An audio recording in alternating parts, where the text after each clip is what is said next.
द्रव्य संग्रह ग्रंथ का स्वाध्याय नियमित चल रहा है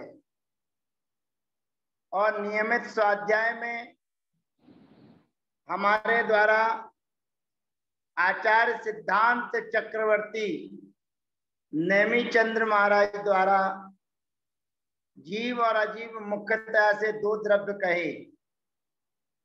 उन दो द्रव्यों में जीव द्रव्य को समझाने के लिए उसके 9 अधिकार हमारे सामने व्यक्त किए जा रहे हैं और 9 अधिकारों के अंतर्गत आज जीव के कर्तृत्व के चर्चा करनी है कि जीव किस प्रकार से करता है, किसका करता है। कल तक हमारे द्वारा जीव, फिर उपयोग में, फिर अमूर्तिक और सामान्य से जीव के लक्षण के बारे में बताया और उपयोग के जो भेद, ज्ञानोपयोग और दर्शनोपयोग और ज्ञानोपयोग के 8 भेद और दर्शनोपयोग के 4 भेद, ये सारी व्यवस्थाएं हमारे बीच में दर्शाने के बाद अब यह जीव कैसे करता है, किसका करता है और क्यों करता है, इसकी चर्चा गाथा नंबर 8 में प्रारंभ हो रही है।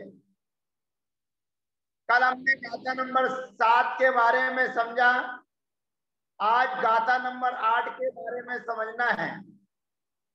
और सबसे पहली बात तो यह है कि जो समय सार का स्वाध्याय करते हैं या समय सार का स्वाध्याय जिन्होंने कर लिया है, उन सभी महापुरुषों से निवेदन और प्रार्थना है कि वहां समय सार में लिखा हुआ है कि कोई भी किसी का कर्ता नहीं है। तू द्रव्य कर्म, नो कर्म, भाव कर्म जो तेरे हैं या तेरे साथ जिनका संबंध है वो भी तेरे नहीं है। अर्थात तू द्रव्य कर्म, भाव कर्म और नो कर्मों से रहित है। जब तू संसार के सभी विकल्पों से रहित है, जब तू संसार में रहने वाली जो जो चीजें हैं उनसे रहित है, तो जब उनसे तू रहित है तो फिर कर्ता कैसे हो सकता है। उसी बात को यहाँ पर दर्शाते हुए आचार्य श्री नेमिचंद्र जी महाराज हमारे और आपके बीच में गाथा नंबर 8 बताते हैं और इस गाथा की विवक्षा से आप समझते जाना, ये 58 गाथाओं में सृजित जो ग्रंथ है वास्तव में गागर में सागर भरने की कोशिश आचार्य श्री नेमिचंद जी महाराज ने की है और पूरी एक गाथा में समय सार जैसे महान ग्रंथ का सार क्या है वह एक गाथा में बताने की कोशिश कर रहे हैं। बड़े ध्यान से उच्चारण के साथ में इसका अध्ययन करना है। उग्गल कम्मादीनम कत्ता व्यवहार दो दुनी चेदो चेदन कम्मानादा शुद्ध नया शुद्ध भावाणम। उग्गल कम्मादीनम कत्ता व्यवहार दो दुनी चेदो चेदन कम्मानादा शुद्ध नया शुद्ध भावाणम। अब इस गाथा में जो जो चीजें दर्शाई गई हैं, केवल एक छोटी सी गाथा, उसमें 3 नए आपको दर्शाए जा रहे हैं। पहले नए दर्शाया जा रहा है व्यवहार दो, व्यवहार नए से दूसरा नए दिखाया जा रहा है निश्चय दे दो, माने निश्चय नए, और तीसरा नए सिखाया जा रहा है शुद्ध नए। विचार करना, आप लोगों ने अभी केवल 2 ने सीखे हैं, लेकिन आचार्य नेमिचंद महाराज कह रहे हैं तीसरा नय शुद्ध नय भी है। आज वर्तमान में व्यवहार नय से कोई चर्चा करना नहीं चाहता है, निश्चय नय से भी कोई चर्चा करना नहीं चाहता है, केवल शुद्ध नय से चर्चा करना चाहता है। अब यहां से जब शुद्ध नय से चर्चा करता है तो शुद्ध नय की चर्चा करने में वह ये भूल जाता है कि संसार के काम करने में वह शुद्ध नय की चर्चा नहीं करता है, लेकिन परमार्थ के काम करने में वह अपने आप को शुद्ध नय से कथन करके परमार्थ की जो चीजें हैं, परमार्थ की जो वस्तुएं हैं, उनको ग्रहण करने में अपने आप को कमजोर महसूस कर देता है, अपने आप को कमजोर बना देता है। तो आचार्य भगवंत कहते हैं पुक्कल कम्मा दीनम, पुद्गल कर्मों का यह जीव कर्ता माने करता है। तो पुद्गल कर्मों का करता है, कैसे? व्यवहार दो, यह जीव व्यवहार नय से पुद्गल कर्मों का करता है। अब इतनी लाइन पर अपने को विचार और चिंतन करना है कि पुद्गल कर्मों का करता है, यह जीव कैसे पुद्गल कर्मों का करता है? आप विचार करें। आप मां जिनवाणी सुन रहे हैं तो ये सुनने वाला कौन, किसके माध्यम से आप जिनवाणी सुन रहे हैं? तो जो सुनने वाला है वह चेतन है और सुनाने वाला है वह भी चेतन है। सुनने का काम कर्ण इंद्री से है, सुनाने का काम रसना इंद्री से है। रसना इंद्री के द्वारा शब्द वर्णाएं आप तक पहुंचाई जा रही हैं और आपकी कर्ण इंद्रियां इनको ग्रहण कर रही हैं। अब इनको आप कहेंगे कि मैं इनका कर्ता नहीं हूं, तो फिर इनका कर्ता कौन है, कैसे हो रहा है ये काम? फिर आप कहेंगे स्वतः ही परिणमन होता है। तो जिस चीज में स्वतः ही परिणमन होता है उसको बताने की भी आवश्यकता क्या है कि अपने आप परिणमन होता है? जिसमें आप कहना चाह रहे हैं, बताना चाह रहे हैं, तो शब्द वर्गणाओं के माध्यम से ही आप बताने की कोशिश कर रहे हैं कि इनमें परिवर्तन होता है। तो जिनमें जो वस्तु का स्वरूप है, वस्तु का स्वभाव है, वस्तु का जो अस्तित्व है, वो अपने आप में जब सिद्ध है तो आप शब्द वर्गणाओं के माध्यम से उसको व्यक्त क्यों कर रहे हो? एक तरफ तो आप कहते हो कि सब लोग शुद्ध हैं, बुद्ध हैं, और एक तरफ कहते हो कि आप अज्ञानी हो, आप सम्यक दर्शन से रहित हो और सम्यक दर्शन को प्राप्त करने की कोशिश करना चाहिए, गृहीत मिथ्यात्व का त्याग करना चाहिए। भैया त्याग तो जब करा जाएगा जब ग्रहण किया जाए। मिथ्यात्व भी कर्म है, तो कर्म से जब हमारा कोई लेना देना ही नहीं है और जब कर्म हमारे हैं ही नहीं और मैं कर्म का नहीं हूं, तो फिर गृहीत मिथ्यात्व के त्याग करने की चर्चा कहां से आ जाती है? इसका मतलब ये है कि आप करता हैं, तो किनके करता है? पुद्गल कर्माणम, जो पुद्गल कर्म आदि हैं, पुद्गल के कार्य जो हैं उनके करता हैं।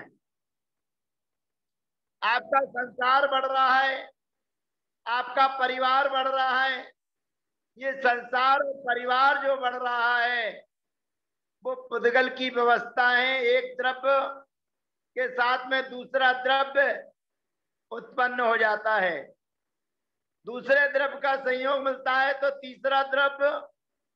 ऐसे संसार की परिणति आगे एक दूसरे से बढ़ती चली जाती है और लोक व्यवहार में पिता अपने बच्चों का करता है, लोक व्यवहार में एक पुरुष अपनी स्त्री का करता है, अर्थात उनका लालन पालन करने वाला है। ये सारी की सारी व्यवस्थाएं जो चल रही हैं वो केवल व्यवहारने से है। व्यवहारने से ही हम पुद्गल के कर्मों के कर्ता हैं। संसार में रहते हुए शरीर से जुड़ी हुई जो व्यवस्थाएं, वो सारी की सारी पौद्गलिक व्यवस्थाएं। आप सुबह उठते हैं, सुबह उठने के बाद 5% लोग होंगे जो आत्मा को स्नान कराते होंगे,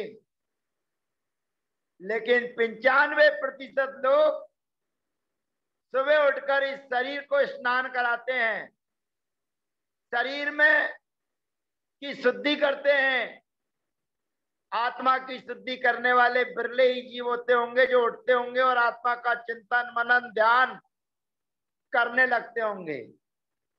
तो सवेरे से जब आप उठते हैं, शरीर की प्रक्रिया के अनुसार शरीर की जो भी आवश्यक क्रियाएं वो आप करते हैं, और उसके बाद फिर नाश्ता पानी भोजन पानी, क्योंकि शरीर को आवश्यकता है, आत्मा को उसकी आवश्यकता नहीं है। तो शरीर को जो नाश्ता पानी भोजन की आवश्यकता है, उस आवश्यकता की पूर्ति आप कराते हैं, और उस आवश्यकता की पूर्ति कराने के बाद व्यापार धंधा करते हैं, अन्य आवश्यक अपने कार्यों को करते हैं। तो जो सारी की सारी सुबह से लेकर शाम तक की आपकी उठने बैठने सोने की व्यवस्था है, वो सब पुद्गल कर्मों के कर्ता आप हो जाते हैं व्यवहारने से। अब व्यवहारने से चर्चा नहीं करनी हमको, तो कहते कोई बात नहीं, निश्चय ने दो, निश्चय ने से चर्चा कर लेते हैं। कहते निश्चय से हम किसके करता है? कहते चेतन कर्मा। जो आधा माने आत्मा है वो चेतन कर्मों का करता है, अर्थात हमारे अंदर जो चेतना है उसके भी कर्ता आप हैं, तो निश्चय से है। अब विचार ये आता है कि चेतन जो आत्मा है या चेतन कर्म है, चेतन कर्मा नाम लिखा है, ध्यान रखना, चेतन कर्मों का करता है। अब चेतन कर्म कौन से? बड़ी विचित्रता है, प्रश्न आपके अंदर उठेंगे कि हमने चेतन कर्म तो सुने ही नहीं है, अचेतन कर्म तो हमने सुने हैं कि अचेतन होते हैं कर्म, लेकिन यहाँ कहा जा रहा है कि चेतन कर्मा चेतन कर्मों का करता है।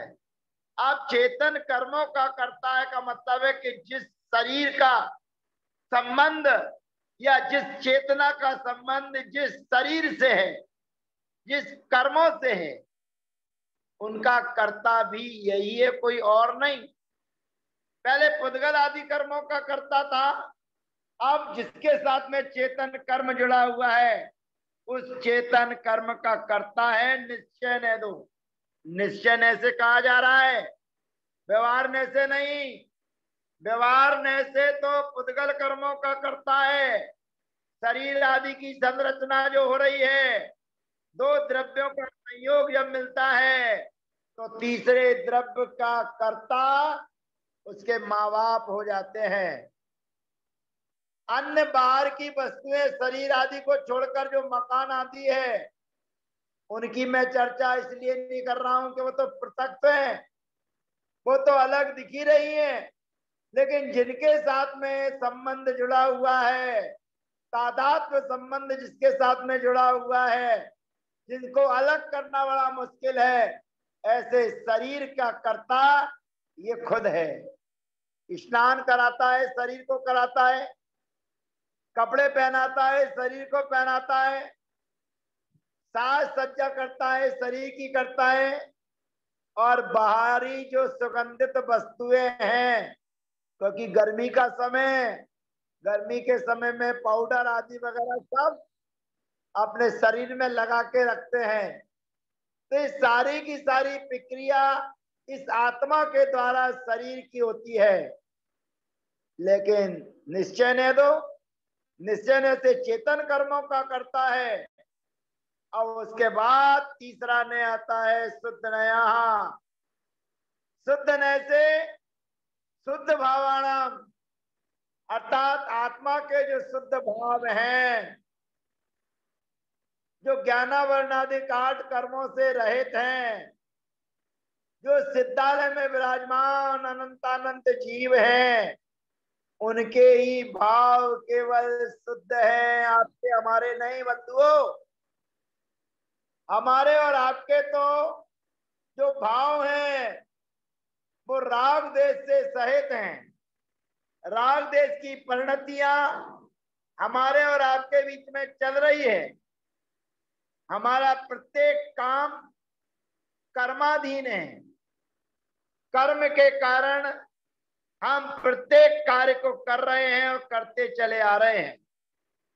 तो आचार्य भगवंत कहते हैं कि तुम व्यवहार में से पुद्गल कर्मों के करता हो और निश्चय से चेतन कर्मों के करता हो, अर्थात चेतन के साथ में जिसका संयोग जुड़ा हुआ है उसके भी करता हो। लेकिन शुद्ध नया, शुद्ध नय की अपेक्षा से शुद्ध भावाणाम कत्ता, आत्मा के जो शुद्ध भाव हैं, राग भाव से रहित हैं, द्वेष भाव से रहित हैं, और जो भी हमारे राग द्वेष की परिणतियां हैं उन परिणतियों से जो रहित है उसको कहते हैं शुद्ध नय। तो शुद्ध नय से अपने अंदर जो शुद्ध भाव हैं उनका भी कर्ता यही है। जिसके अंदर शुद्ध भाव की परिणति चल रही है उसका कर्ता वो स्वयं है। उसका जो परिणमन हो रहा है, सिद्ध भगवान, अब आप कहेंगे कि वो क्या करता है, क्या करने वाले हैं, उनका क्या परिणमन चल रहा है। कहते सिद्ध भगवान के ज्ञान का जो परिणमन हो रहा है वो हमारे और आपके विचारों से होता है, हमारे और आपके क्रियाओं से होता है, हमारे और आपके कार्यकलापों से होता है। हम जो कार्य करते हैं, हमारे द्वारा जो कार्य होता है, वही कार्य वही क्रिया उनके ज्ञानों में झलकती है और आती है। तो अपने हमारे जो कार्य उनको दिखते हैं वो तो केवल ज्ञान का विषय हो जाता है, लेकिन स्वयं की जो परिणति चलती है वो उनके अंदर कोई राग भाव द्वेष भाव नहीं रहता है, क्योंकि वो कर्माधीन, कर्मों से रहित हो चुके हैं। कर्मों की बाधाएं अब उनके पास में नहीं है, तो उनके अंदर रहने वाला जो भाव है वही शुद्ध भाव के वे करता हैं, हम और आप नहीं। इसलिए बंधुओं, ये गाथा नंबर 8 आपको बड़े अच्छे से स्मरण कर लेना चाहिए, कंठस्थ कर लेना चाहिए, और कंठस्थ करने के बाद में इसको चिंतन मनन में भी लाना चाहिए कि पुग्गल कम्मादीनम कत्ता व्यवहार दो दुनिच्छे दो चेदन कम्मा नादा शुद्ध नया शुद्ध भावाणम। ये केवल एक गाथा में 3 नय की चर्चा है। व्यवहार नय से ये पुद्गल कर्मों का करता है और निश्चय दे दो, और निश्चय नय से चेतन कर्मों का करता है, और शुद्ध नया, शुद्ध नय से शुद्ध भावों का ये जीव करता है, ऐसा जानना चाहिए। इसलिए आज वर्तमान में जो कर्तावाद के प्रति या कर्तृत्व भाव के प्रति जो सामान्य कहा जाता है कि भैया कोई किसी का कर्ता नहीं है, ये बात कुछ जमती नहीं है। आज वर्तमान में ध्यान रखना, आज वर्तमान में कोरोना जैसी महाबीमारी चल रही है। अब कोरोना जैसी महाबीमारी चल रही है, इसका आत्मा से कोई लेना देना नहीं है, लेकिन ये बीमारी अपने आप उत्पन्न नहीं हो रही है, किसी के द्वारा कराई जा रही है। किसी के द्वारा वे परमाणु हमारे यहाँ भेजे गए हैं जिनके द्वारा हम संक्रमित होकर उस बीमारी से, उस परेशानी से जूझ रहे हैं। तो यही हमारी और आपकी व्यवस्था है कि भैया जो चीज जिस रूप में परिणत होती है, बाद में हमारे कर्मों का बंधन ना हो, हमारे परिणाम खराब ना हो, इसलिए फिर अध्यात्म का आश्रय लेकर कि भैया जिसका जैसा परिणमन है उसका परिणमन वैसा ही होगा। ये परिभाषा जो हमारे और आपके बीच में है कि हमारे परिणाम जो विकल्प में हो जाते हैं, राग द्वेष में हो जाते हैं, संकलेश रूप होने लगते हैं, उन संकलेश रूप होने वाले परिणामों को रोकने के लिए ये चिंतन मनन आवश्यक है कि प्रत्येक द्रव्य का परिणमन अपने आप होता है। इसमें कहीं कोई गलत बात नहीं है, इसमें कहीं भी कोई असत्यता नहीं है कि प्रत्येक द्रव्य का परिणमन स्वतः होता है, पर प्रत्येक द्रव्य के परिणमन को करने में हम और आप सहायक होते हैं। अगर हम और आप प्रत्येक द्रव्य के परिणमन में सहायक ना हो तो 6 द्रव्य कहने की आवश्यकता नहीं पड़ती। फिर नहीं कहना पड़ता है कि जो चलता है उसको चलाने में सहायक होता है, उसका नाम धर्म द्रव्य है। फिर नहीं कहा जाता कि जो रुकता है उसे रोकने में सहायक होता है, उसका नाम अधर्म द्रव्य है। फिर नहीं कहा जाता कि समस्त द्रव्यों को ठहरने के लिए जो स्थान देता है उसका नाम आकाश द्रव्य है। फिर नहीं कहा जाता कि घड़ी घंटा दिन महीने का समय जो बताता है उसको काल द्रव्य कहते हैं। तो कहने का अभिप्राय यही है, मेरा आपसे विनम्र निवेदन यही है कि इस गाथा के अध्ययन करने के बाद हमारी दृष्टि शुद्ध न की रहना चाहिए, हमारे भाव हमारी परिणति शुद्ध न की होना चाहिए, लेकिन शुद्ध न की दृष्टि होते हुए हमें निश्चय ने और व्यवहार ने को भूलना नहीं चाहिए, इसका अभाव नहीं करना चाहिए। वस्तु का विवेचन तीनों न्यायों से करना चाहिए, और व्यवहार ने की विवक्षा हो तो व्यवहार ने से, और निश्चय ने की विवक्षा हो तो निश्चय ने से, और जब दोनों की व्यवस्थाओं के बाद में तीसरा न्याय है कि भैया जीव का परिणमन राग द्वेष करना नहीं है। तो मां जिनवाणी के अध्ययन स्वाध्याय मनन के बाद यदि हमारी राग द्वेष की परिणति कम होती है तो कुछ सार्थकता है। अगर हमारी और आपकी परिणतियां राग द्वेष की समाप्त नहीं होती है तो आनंद नहीं है। भगवान आदिनाथ के समय में केवल 3 ही वर्ण चलते थे, लेकिन भरत चक्रवर्ती ने एक चौथे वर्ण की स्थापना कर दी और चौथा वर्ण बना दिया। और आज चौथे वर्ण का ही बोलबाल ज्यादा है। वो मारीची का जीव जिसने 363 मत चला दिए।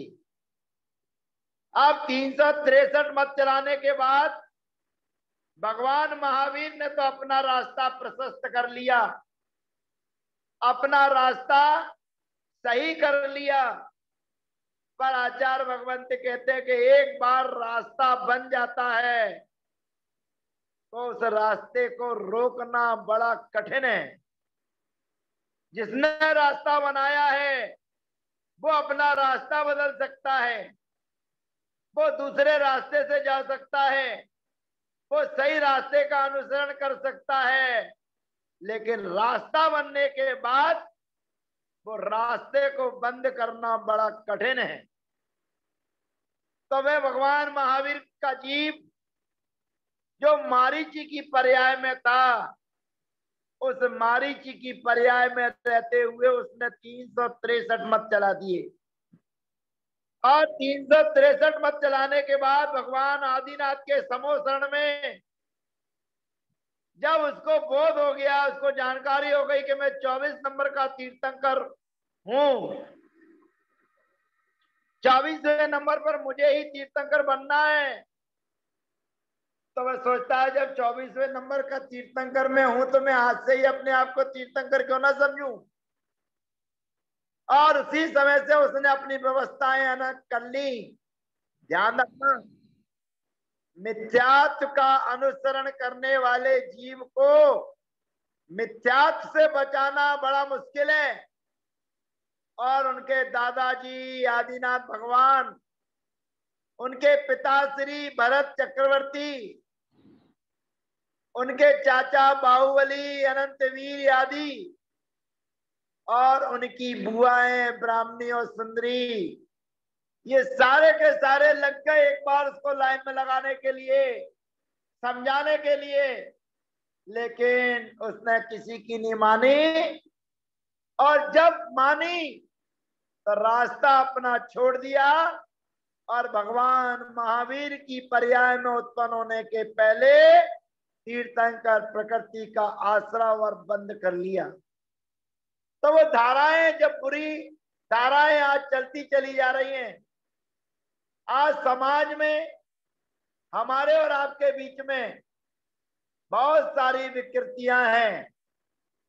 हमारे बच्चे, हमारे परिवार के सदस्य सामान्य मिथ्यात्व का पोषण कर रहे हैं, सामान्य मिथ्यात्व के स्थान पर जाकर पूजा अर्चना कर रहे हैं। उनको सही बोध और सही दिशा देने के लिए जब रास्ता दिखाया जाता है, रास्ता बताया जाता है, तो रास्ता दिखाए जाने पर, रास्ता बताए जाने पर सामने वाला सोचता है और कहता है कि भैया इसकी क्या आवश्यकता है।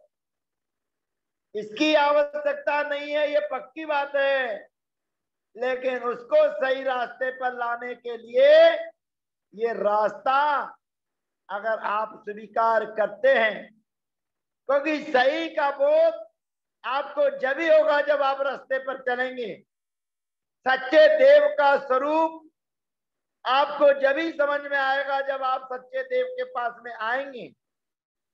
अब सच्चे देव के पास में आने के बाद भले ही आप अभिलाषा से आए हो, आप इच्छाओं से आए हो, संसार की कोई आपके अंदर इच्छा हो, अभिलाषा हो, लेकिन ये सब चीजें आने के बाद जब आप भगवान के पास में आ जाओगे तो आपको समझ में आएगा कि भैया अच्छाई कुछ और है, यही मेन नहीं है, यही मुख्य नहीं है, इसके अतिरिक्त भी कुछ है। उसका आश्रय और उसका सहारा लेना बहुत जरूरी है। कल हमारे बीच में सामान्यतया प्रश्न आए थे। अब सामान्यतया प्रश्न आए थे, मैं आपको पुनः बता दूं, मैं कभी उन प्रश्नों का समाधान नहीं करता हूं जिनमें विवाद की स्थितियां बनी हुई हैं और जिनसे विवाद उत्पन्न होता है, क्योंकि मेरे को राग द्वेष करना नहीं है। और राग द्वेष की परिणतियां जहां चलती रहती हैं, मैं उनसे भी यही कहता हूं कि उनको भी उन राग द्वेष की परिणति से बचने की कोशिश करना चाहिए, बचाने की कोशिश करना चाहिए।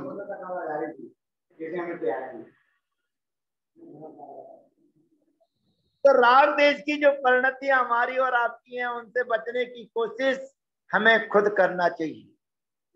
संसार की क्या व्यवस्थाएं चल रही हैं, अगर हम अपने पानी को अपने लोटे में छान कर प्रयोग कर रहे हैं तो जैन दर्शन के अनुसार आपके अंदर राग द्वेष की परिणति कम हो सकती है। लेकिन आप अपने लोटे के पानी को छानते हुए नहीं देख रहे हैं कि उसका अनचना पानी कहीं गिर रहा है या उसमें अनचना पानी जा रहा है, और आप यदि ये देख रहे हैं कि सामने वाला पानी सही ढंग से नहीं छान रहा है, तो आचार्य भगवंत कहते हैं भैया इस विशाल जैन धर्म को पाकर, विशाल मां जिनवाणी और वीतराग शासन को पाकर यदि आपके अंदर की राग द्वेष की परिणतियां चल रही हैं तो फिर उससे फायदा क्या। इसलिए बंधुओं, संसार में क्या हो रहा है उसके बारे में चिंतन मनन करना छोड़ दीजिए। हमें क्या करना है इस बारे में विचार कीजिए, क्योंकि हमारी जिंदगी का कोई भरोसा नहीं है। हमारे आयु प्राण कब हमसे पृथक हो जाए हमें भरोसा नहीं है। इसलिए संसार में क्या हो रहा है इसके बारे में विचार करना छोड़ दें। हमें क्या करना है इसके बारे में चिंतन मनन करें। हम अपने घर के सदस्य को नहीं सुधार पाते हैं, हम अपने घर के बच्चे का मिथ्यात्व नहीं छुड़ा पाते हैं, तो अन्य का हम कैसे मिथ्यात्व छुड़ा सकते हैं, क्योंकि हम उसके कर्ता हो जाएंगे। यही कर्तावाद की चर्चा आती है कि भैया जिसका जैसा परिणमन होना है उसके परिणमन में आप राग द्वेष करके कर्मों का बंध क्यों करते हो। स्वाध्याय का प्रतिफल आपके राग द्वेष भावों की परिणति कम होना चाहिए, आपके अंदर कसाय भाव कम होना चाहिए, और राग द्वेष की परिणति में कसाय भाव यदि कम होता है तो हमारे स्वाध्याय करने की सार्थकता रहती है, स्वाध्याय का प्रतिफल हमें नजर आता है। इसलिए बंधुओं, आपका जो भी शंका समाधान है, जो भी जिज्ञासा है, वो सैद्धांतिक विषयों में कहीं यदि हम आगे पीछे हैं, सैद्धांतिक चर्चाओं में हम अगर समझ नहीं पा रहे हैं, तो उन प्रश्नों को यदि आप करते हैं तो उनका सम्यक समाधान आपको प्राप्त हो सकता है। लेकिन जिन चीजों के करने पर, प्रश्न करने पर राग द्वेष की परिणति प्रारंभ हो जाए, उनका समाधान भी कर्मों के आश्रम का कारण बन जाता है। इसलिए बंधुओं, सामान्यतया हम उन प्रश्नों को करें, उन प्रश्नों को समझने की कोशिश करें जो हमें समझ में नहीं आ पा रहे हैं। उन प्रश्नों को करें जिससे हमारा कल्याण संभव है। ऐसे प्रश्नों को ना करें कि जिनसे हमारे परिणाम खराब हो। ऐसे प्रश्नों का समाधान हम ना करें जिससे हमारी कसाई स्पष्ट नजर आए। तो इसका मतलब ये हो गया कि हम उसके कर्ता हो गए। भैया पुद्गल कर्मों के कर्ता हो, चेतन आत्मा के कर्ता हो और शुद्ध भावों के कर्ता हो। ये गाथा नंबर 8 में यही दर्शाया जा रहा है कि आप किसके कर्ता हैं और किसके कर्ता नहीं।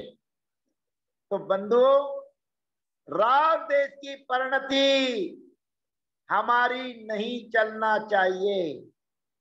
राग द्वेष की परिणति जहां चल रही है उस राग द्वेष की परिणति से बचना चाहिए और सच्चे देव शास्त्र गुरु का स्वरूप समझकर, सच्चे देव शास्त्र गुरु की महिमा समझकर, सच्चे देव शास्त्र गुरु का आश्रय लेना चाहिए। और सच्चे देव शास्त्र गुरु का आश्रय लेने के साथ आपके सम्यक में किसी प्रकार का दोष उत्पन्न ना हो, आपके सम्यक दर्शन में किसी प्रकार की मलिनता ना आए, उसका चिंतन मनन आपको करना है। बंधुओं, छायोपम सम्यक दर्शन जो है, उस छायोपम सम्यक दर्शन की परिभाषा में लिखा हुआ है, चल मल और अगाड़ दोष जिसमें लगते हैं उसे छायोपम सम्यक दर्शन कहते हैं। आज वर्तमान में छायिक सम्यक दर्शन नहीं है, और छायिक सम्यक दर्शन नहीं है, इसलिए आपके परिणामों में वो छायिक भाव भी नहीं आ सकता है। इसलिए छायोपम सम्यक दर्शन होने के कारण हमने तीर्थंकरों को भी बांट दिया है, उनकी शक्ति को भी बांट दिया है, उनका विभाग भी हमने परिवर्तित कर दिया है कि चिंतामणि पारसनाथ हमें चिंतामणि के समान है। भगवान चंदा प्रभु, भगवान आदिनाथ, भगवान शांतिनाथ हमें शांति के देने वाले हैं। मुनि सुब्रतनाथ भगवान हमारे शनि को नष्ट करने वाले हैं, शनि की बाधाएं